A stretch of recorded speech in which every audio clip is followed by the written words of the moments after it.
everybody. This is me, and oh, look who's here. Hi, Rose. What are you doing? What are you doing? You say hello.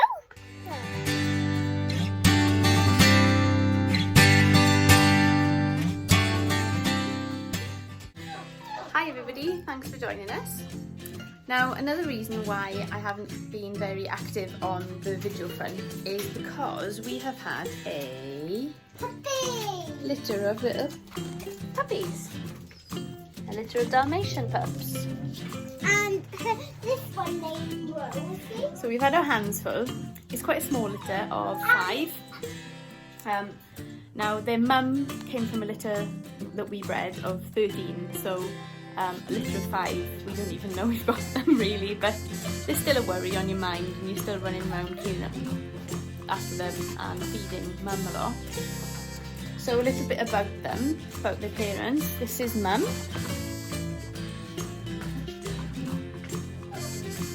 Peaches! Peaches, come! This is mum. My Peaches plum. And this is my little Rose. And yes, when we look at her, she's been an excellent mummy. The puppies are now 4 weeks old tomorrow. It's gone quite quick. Those of you familiar with breeding dogs know puppies should be wormed at 2 weeks, we did, and again at 4 weeks. So I thought it would be really interesting for everybody to see how we weigh the puppies, to know how much worming to give them, how we worm them, and to introduce you to our dogs really. I've also got Peachy's mum. Lily, there's Lily, and Peachy's half brother, Archie Patchy. Archie Patchy, Archie Patchy. Yes, good boy. Archie is liver spotted, Lily is black spotted, Peachy's black spotted. For those of you interested in the colour genetics side of things, liver is a recessive gene, so you will only get a liver dog if you have 2 copies of the liver gene, the recessive black gene. Black spotted dogs can carry liver, and that also means that 2 black spotted dogs that carry liver can produce brown spotted puppies. Peachy is dominant black spotted, so she doesn't carry the liver gene, and so was the dad of these puppies, so we've got all black puppies. 2 liver spotted parents will produce all liver puppies. Yep, and I'm holding Miss Rosie. So if you're really interested in that, I'll pop a punnet, we call it a punnet chart diagram on the genetics of the colours. You should have a little look at that. I'll pop that now.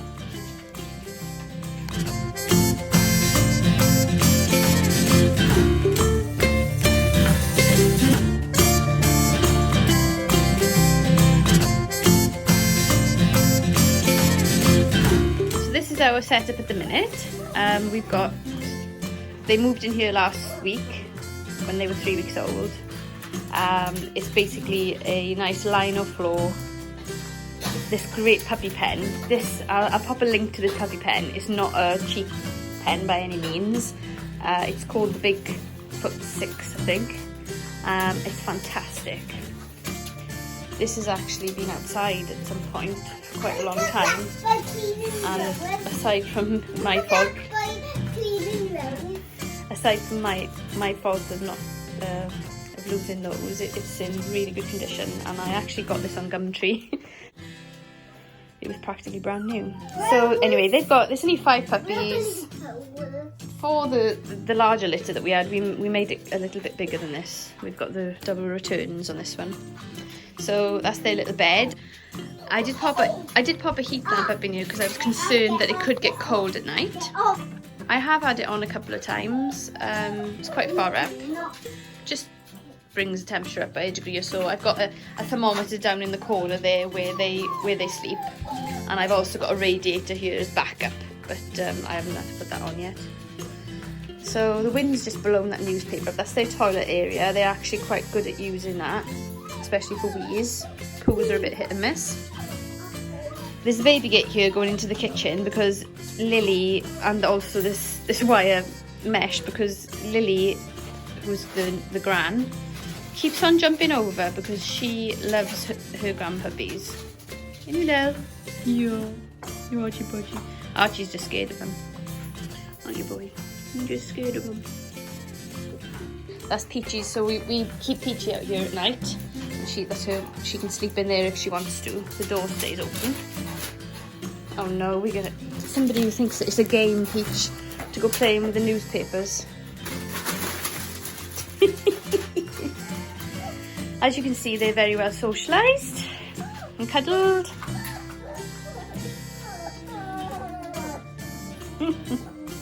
Right then, shall we get on? Not squeezing too tight, are you? No. You're cuddling. So should we get on and weigh these? So we know what to worm them with? Can I hold the phone? Yes, you can. So this is my little setup. I've got a nice weighing scales and my weight sheet, and I've been weighing them all since they were born. And these are little fatties. There's only 5 in the litter, so Mum's had lost a lovely milk to give them.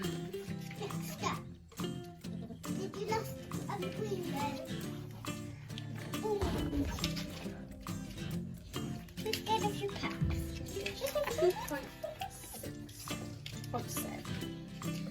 2.7 kilos.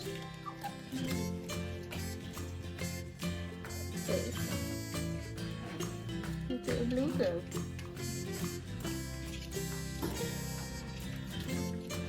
2.8 kilos.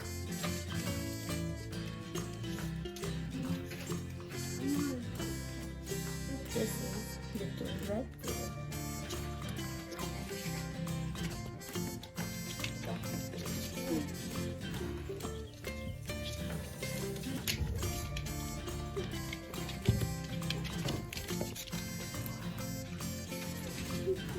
2.7 kilos.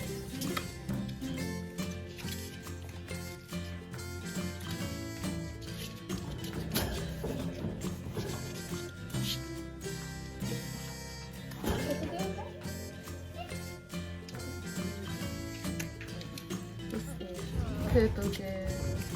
She's obviously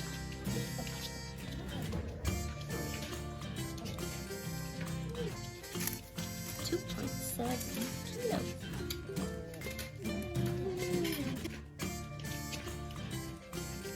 Don't go with me.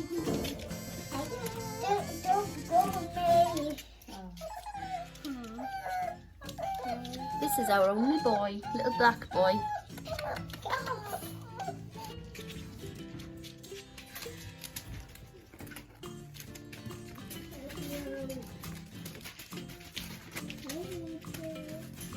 Three kilos. He's a big boy. I've got the weights. We've got 3 that are 2.7 kilos, 1 that's 2.8, and 1 that's 3 kilos. The puppy wormer that we use is Drontal Puppy Wormer. I can put a link to that. But most vets and online retailers such as Via Vet or Hyperdrug, they'll sell this. It's 1 ml per kilo. Come on. And it comes with a handy syringe. So we just shake it, 2 hands.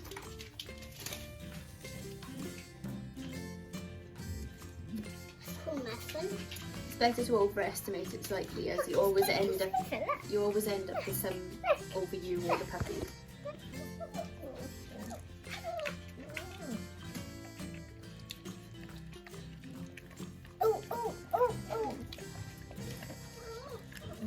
There you go.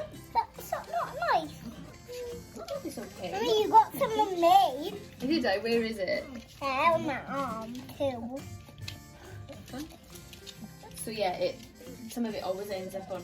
Yep, when I grow up, I'm going to be a vet.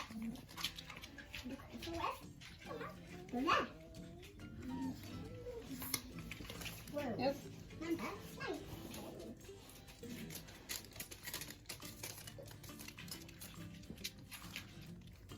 Pink. There we go. Thank you, baby. syringe and you just roll that back until I've been using.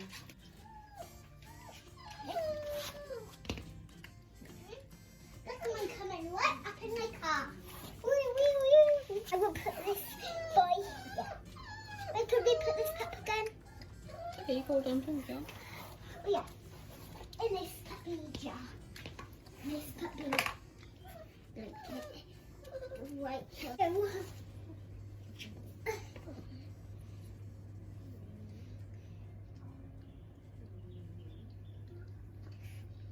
I know a lot of people are against chemical wormers, and to a certain extent so am I.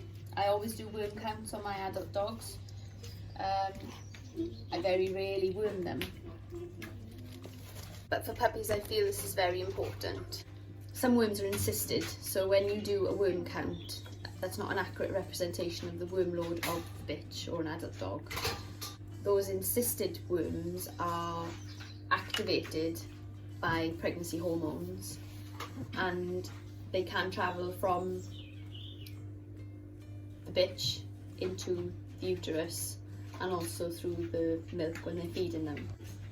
As a person who runs a business that performs worm counts, so you can understand where my thinking is, I don't normally use chemical wormers.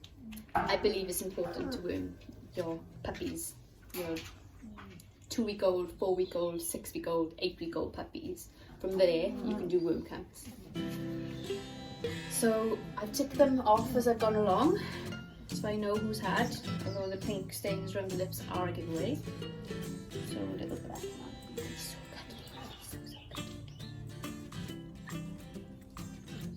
And then we've got purple girl to do. Purple girl's coming right up. Oh, and Tilly's bringing me purple girl because she's my good. Yeah, because I'm the owner of the puppies. Connie, when you finish with her, Okay, and then that's everybody done then, isn't it? then we can stroke them. Yeah. At the same time you worm the puppies, you need to worm the mother, the bitch.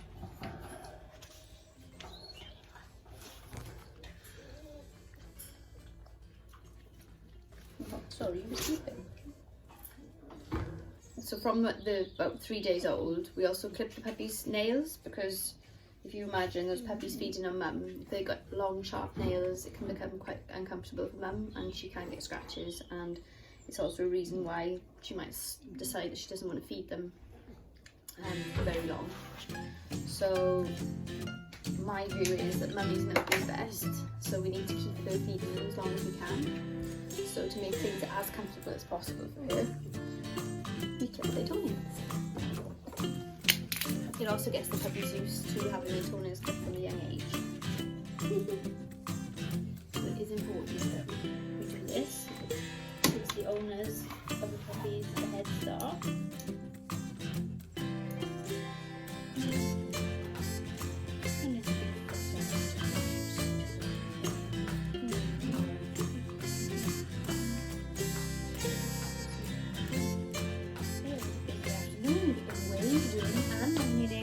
It's quite busy, isn't it?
Daffodil.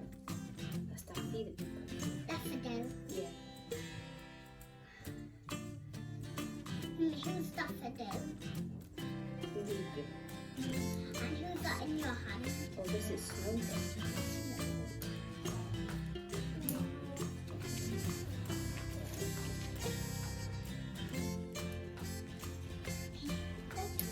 And I just use baby nail clippers. I find it easiest.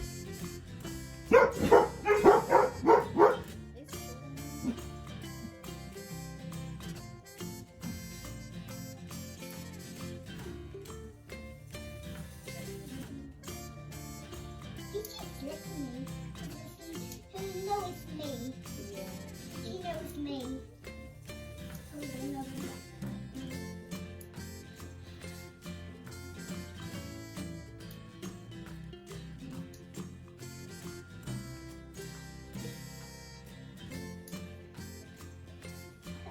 So there you go.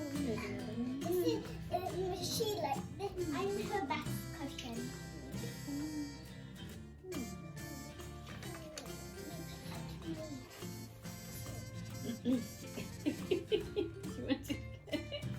You want to teachers. Look at you. Oh, gently. Good girl.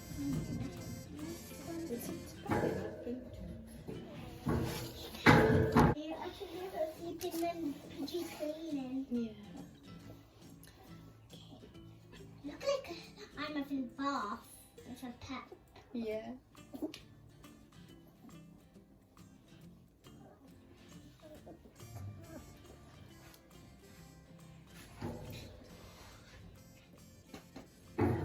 He's going to sleep now, darling. Don't wake him up, okay? He needs to rest now.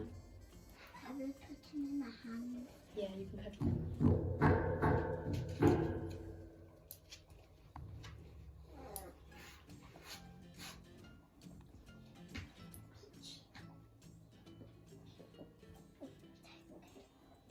Okay. I'm kind of asleep. Oh, you come in to see me, boy. So there you go. 20 little feet all trimmed. 5 little puppies all weighed and wormed. And now we can put them to sleep. Well, they're already sleeping actually. We got one, well, she's half asleep. And we've got one little boy now who's trying to have a drink from mummy. Was he here? That's a little insight into week 4 of puppy rearing. Doesn't include all of the mopping up and the feeding. Perhaps I'll share a film with you of them eating their breakfast this morning. They are starting to eat solid food for the past 3 days and they already know what the food bowl looks like and start crying at me. Yeah. So at the minute they're getting minced tripe and goat's milk. And we're lucky because we've got our goats. They get to have raw and pasteurised goat milk and they're minced tripe. So they're very lucky puppies. And they're very fat.